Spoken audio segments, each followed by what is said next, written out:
Hello viewers, you're watching special program on Radio Metro Mail. In this beautiful summer in downtown Toronto, today we have a very special guest with us, Moniquea Marion. Hello. Hi. Hi.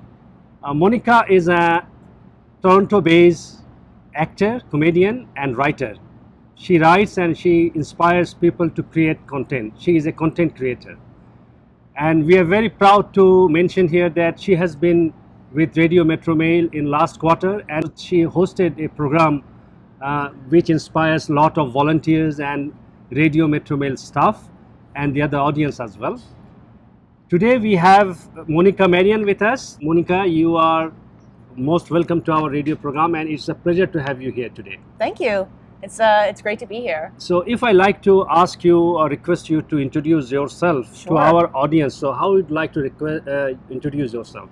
I think you did a great job. No, absolutely. You hit everything. So yeah, I'm an actor. I'm a comedian. I'm a writer, and I think you hit all of those things. So. And you have been quite busy these days because the Fringe Festival, and so can you just tell us something about what you are doing these days? Yeah, absolutely. Right now I'm in the thick of Fringe Festival. So the Toronto International Fringe Festival. I'm halfway through my run. I have a one-woman show called Glorious Loser. And it is a compilation of some of my favorite comedic characters that I've created. Back in 2016, I did a web series on YouTube called Moniquea Marion 365. And I created a brand new character for every day of 2016. So I made 365 characters. And out of that, I took a handful of my favorites that were really great for stage. And then I also created another handful, brand new, for Fringe. So I'm doing 25 characters in 55 minutes. Oh, that's great. It's a lot of fun. It's a really high energy show. It's really silly, and it's full of laughs. And this time it will continue until the whole July, or? No, we wrap up, Fringe wraps up on the 15th, but my last show is on the 14th. On 14th, Yeah. Okay, that's great. Yeah. And as I remember that Now Magazine, they have featured you, or they have nominated you for the Best Female Improviser in 2014 and 15, yes. Yeah, I was a nominee, so I was a contender to be, I guess, the best female improviser in Toronto for 2014 and 2015. And it was a great honor, yeah. It's nice to be recognized like that. It's amazing. That's great. Yeah. So what are the interesting things in your work that inspires you or keep you, going forward? Yeah. Honestly, everything. Yeah. There's so many people in my life. My husband's also a creative. He's a filmmaker. He works really hard. He gets up every morning and he continues to, push himself and to create projects for himself. Look at you, what you're doing. I mean, that's amazing. You have a family to take care of. You travel back and forth to Bangladesh. You manage to have this radio program, this radio station, and you manage all of these people, and you stay creative. It's everywhere. Everyone, I hate to say the word hustling, but everyone's hustling. And when you see everybody like really going for it, that's inspiring. So since you're talking about the creativity, creative work, so last quarter in Radio Metro Mail, you hosted a program. So could you please tell us something for our audience, that what was the theme of the program and what did you do? What was the issues you focused on those? Yeah. So the program that I did for you in the last quarter was called Fuck Followers. And it was based off of a PodCamp session that I hosted back in the beginning of 2017, which was talking about creating art for the sake of creating.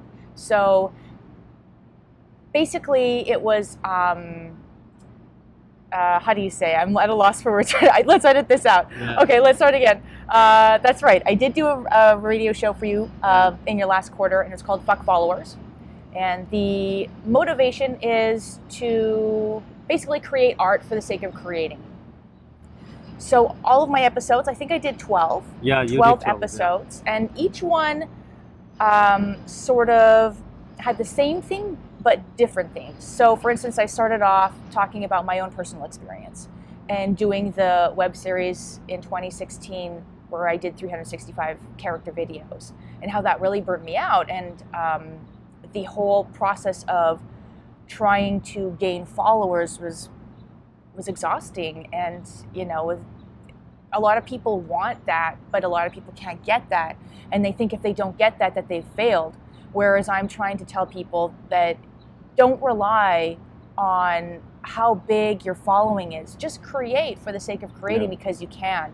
And there's so many people that feel stuck because they have an idea and they don't know how to get that idea into the thing, right? Into the physical finished product, whatever that is. So my show that I did with you was hitting on different elements of how you can get started, looking at different examples of people that have done it themselves. It's very DIY, so do it yourself, so that people don't feel intimidated to create, because everybody has creativity within them. And in often we see that people, they don't understand the inner strength of their, that they can really do many things, but because of many, they do not have that confidence on them. So that's why they don't come forward and do things. Right, and a lot of that confidence also isn't there because they think they have to be a YouTuber or a social media influencer, or they need to have a lot of money to do it, or they need to have the right equipment, and that's not it at all. Everybody starts from somewhere, That's great. So we'll talk about the creativity more, but I would like to request you the location where we are now recording. Yes. So this is called the Distillery District, right? This is the Distillery District. Can you District. just give us some idea about this location, because I can hear a lot of noise here.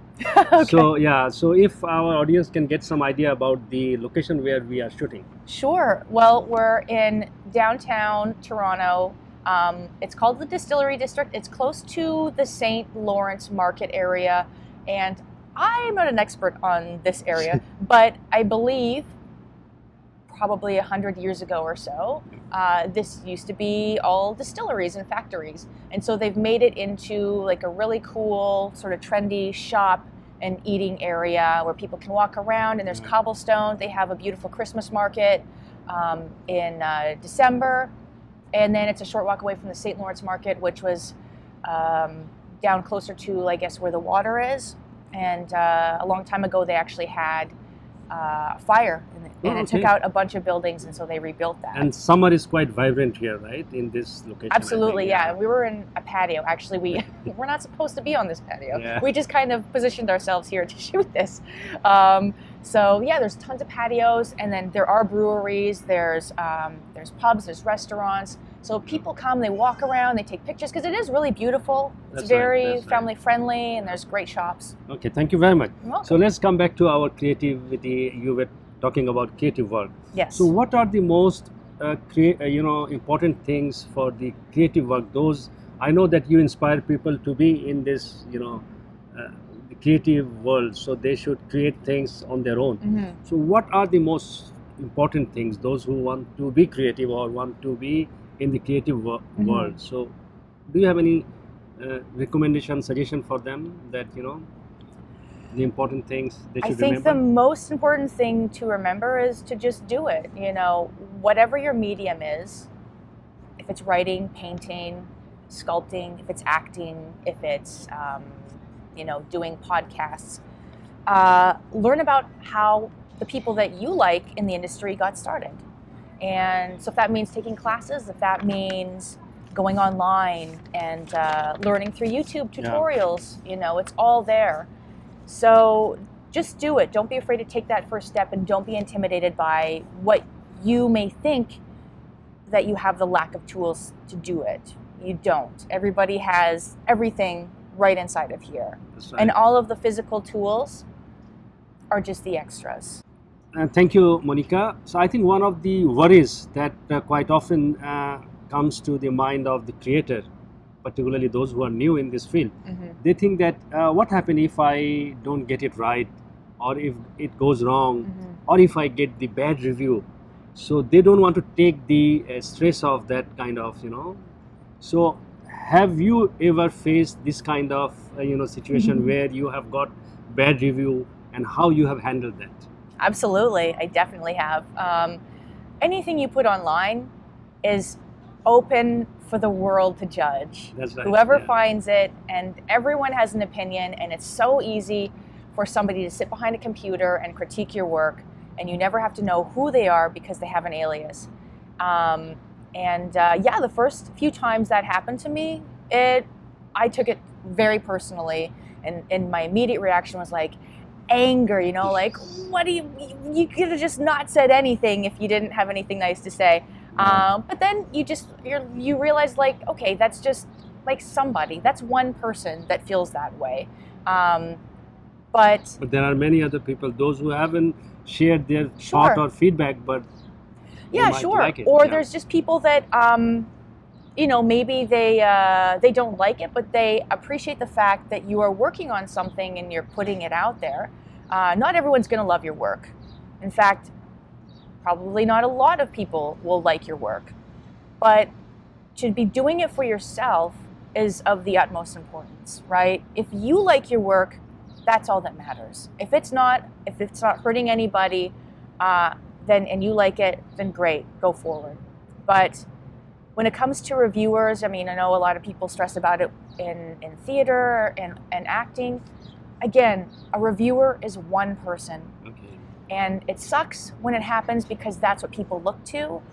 But at the end of the day, if you know that you went into that and you did the best that you could, then that's all you can do. And you just have to brush it off and also realize that there's going to be a lot more bad reviews. Yeah. Because the more followers that you gain or the more people that see your art, the more people are going to come out of the woodwork and not like what you do because you're becoming more successful. Well, thank you know what I very mean? much. Yeah, So I you just have understand to that. you just have to Yeah. do what makes you happy and cater to yourself and know that there's going to be enough people out there, even if it's a couple of people that like it, you know, and that's great. You've given something to somebody. Thank you very much. Dear viewers, we need to take one lesson from Moniquea, that, you know, when you create something, you should not expect always that, you know, your work will be reviewed nicely or, you know, good. You will get always a good review. Mm-hmm. So you should not always think about it. So if you like that what you are doing, you should keep doing that. Absolutely. That's right. Yeah. Thank you very much. So the other aspect, you know, so when I was introducing you, I mentioned that you are actor, comedian. Mm-hmm. So being a woman and at the same time you are comedian, Mm-hmm. you know, you do the comedy show. Do you see, even in Canada, even in Toronto, Mm-hmm. do you see any stereotype thinking about women into this business? I mean, in comedy? Oh yeah. So how does it, you know, and how did you overcome that? I still am. I mean, we still have a lot of battles to fight. You know, there's still huge comedy festivals that are dominated by men. There are still huge film festivals that are dominated by men, where there are women creating so much content that can easily be put out there. And I could say the same for people of color. You know, same thing. Like, they're also creating.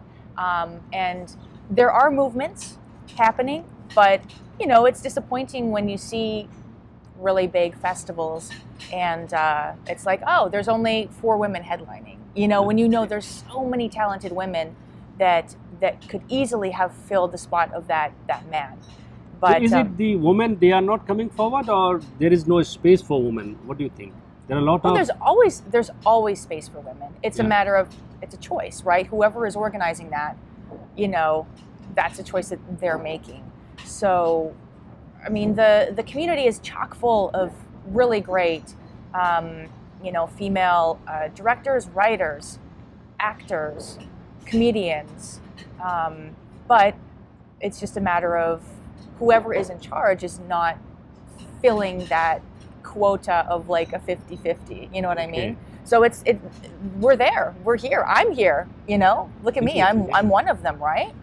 And then, so yeah, it's still a thing. I wish we were at the point, but I think eventually we will be at that point where all of the media will see, you know, equality among men, women, people of color.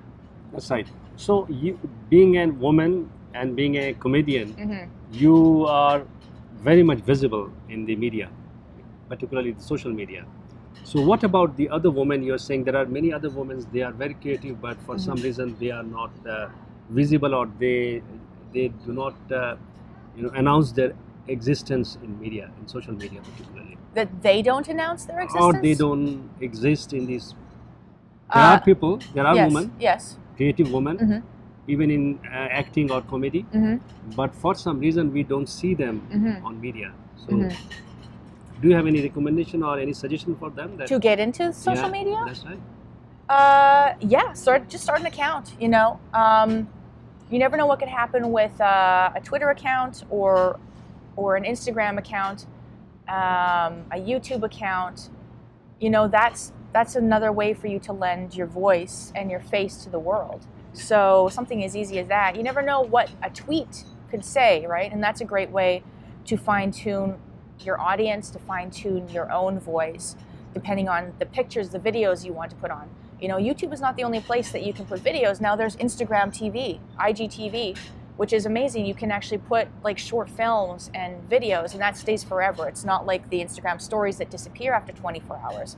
There are all of these different things. There's LinkedIn, you know, if you want a more professional, then there's like LinkedIn.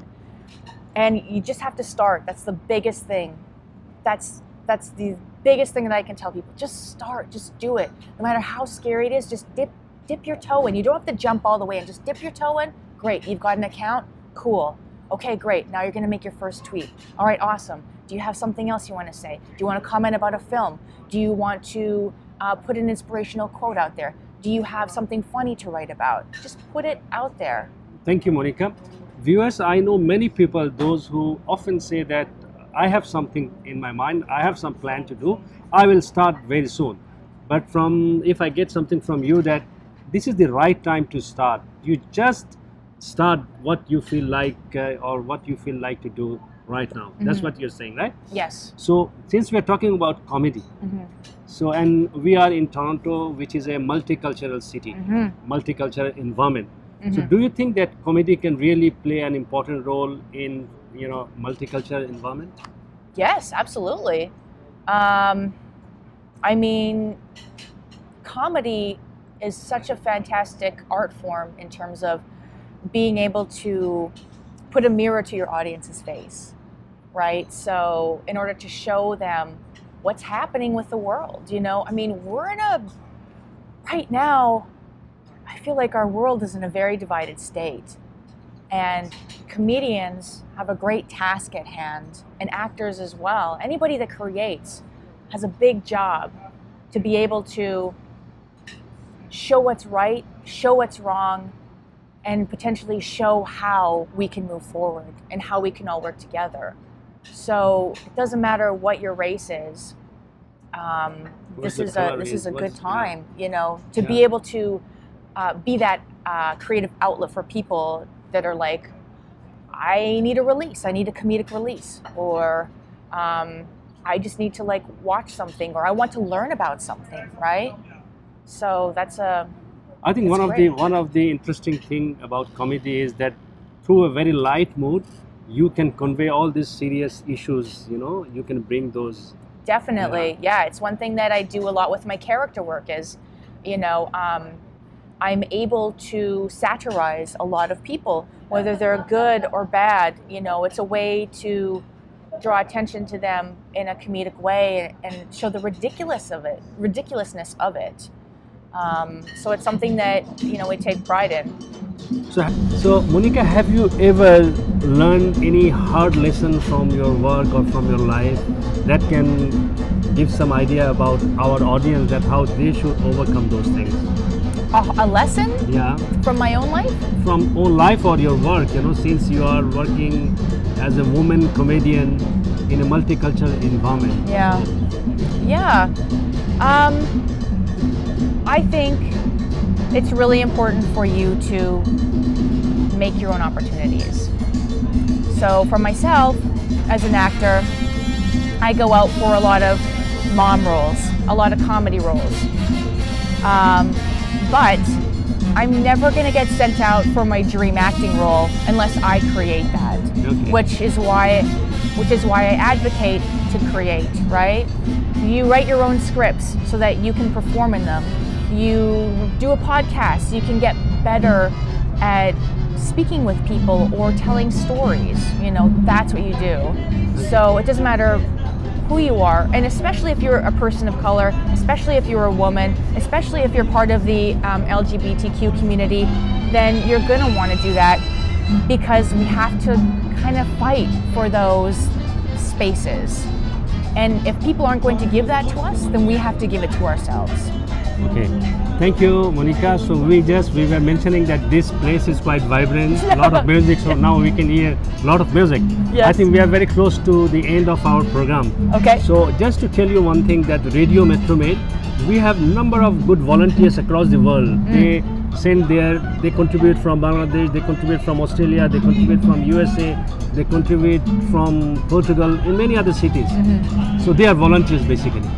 Do you have any specific message for our volunteers? Because they are creating content voluntarily. Yeah. If you have anything specific, I think that would be quite beneficial for our volunteers. Yeah, absolutely. First of all, thank you.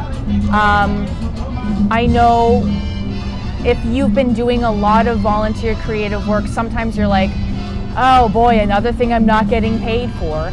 But honestly, when you put in the work voluntarily, it's such an amazing opportunity for you to be able to hone your craft and hone your voice without the pressures of somebody, you know, paying you or expecting a certain outcome.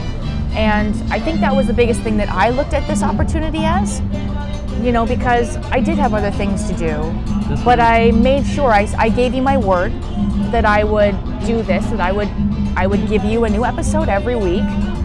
And in doing so, I created a volume of work now that I can move into something else. I can go and rework later and move into something else.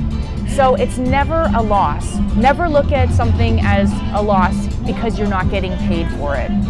All the things that you do is working towards a greater thing.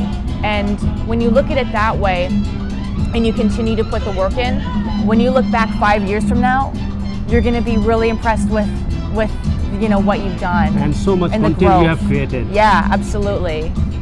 So yeah, that's the biggest thing is to just be enthusiastic about it. And if somebody wants your work and you're not getting paid, still that's somebody that wants your work. It's not a loss. Yeah. Somebody is interested in what it is that you have to offer. And even after some years, as you said, that when you will look back, you will see that so much good things you have done in future, in the past, and that will inspire you in future as well. Yeah, and the work ethic that you get out of, you know, hitting a deadline and being, you know, being accountable to your audience, that's all going to help you for when those paid opportunities come. When you have a track record and you have a portfolio of work, then it's just like volunteering in any other field. You put in the time and you get there, and then somebody's going to say, yeah, you've definitely proven yourself, and here you go, here's your money. Okay. Thank you very much, Moniquea. You're welcome. Thank you very much for your time, and I hope you will continue you know, hosting your program on Radio Metromail as well. Thanks. Thank you very much for joining us here Thank today. you, Mom. It was a pleasure. Viewers, thank you very much for watching our show. Hope we will bring new guests in our next episode. Until then, take care and stay well. Thank you very much. Bye. Bye-bye.